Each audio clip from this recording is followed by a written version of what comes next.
નમસ્કાર દર્શક મિત્રો, હું છું આશ્લેષા પટેલ અને આપ જોઈ રહ્યા છો અરવલ્લી ન્યૂઝ.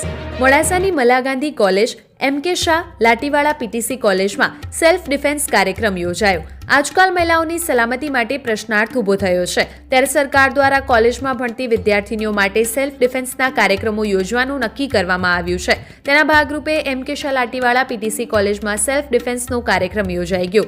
સમારંભના અધ્યક્ષ તરીકે મલા ગાંધી ઉચ્ચતર કેળવણી મંડળના માનદ મંત્રી જયેશભાઈ દોશી તથા જિલ્લા મહિલા અને બાળ અધિકારી અરવલ્લીના હસીનાબેન મંસૂરી, એમ.એમ. માલીવાડ પોલીસ ઇન્સ્પેક્ટર તથા વન સ્ટોપ સખી હોમ તથા જેન્ડર સ્પેશિયલિસ્ટ અકરમભાઈ શેખ ઉપસ્થિત રહ્યા હતા. સંસ્થાના પ્રિન્સિપાલ ડોક્ટર સંતોષ દેવકરે સૌને આવકાર્યા હતા અને મહેમાનોનો પરિચય કરાવ્યો હતો. મંડળના પ્રમુખ મહેન્દ્રભાઈ શાહે સૌને શુભેચ્છાઓ પાઠવી હતી. પ્રભારી મંત્રી જયેશભાઈ દોશીએ જણાવ્યું હતું કે ભાઈઓની ફરજ બને છે કે મહિલાઓની સુરક્ષા એ પ્રથમ સ્થાને છે. વિદ્યાર્થીઓમાં સાચા અર્થમાં ઘડતર થાય તેવું મૌલિક પ્રવચન તેમને કર્યું હતું. પીઆઈ માલીવાડે કોલેજની વિદ્યાર્થીનીઓને પોતાની વાણી, વર્તન અને વ્યવહાર ઉપર સ્વયં કાબૂ રાખવા માટે અને હિંમતપૂર્વક સામલો કરવા માટે શીખ આપી હતી. હસીનાબેન મંસૂરીએ પોતાની શૈલીમાં વિદ્યાર્થીનીઓને નિયમો અને સમાજમાં સ્ત્રીઓના સ્થાન વિશે સમજ આપી હતી.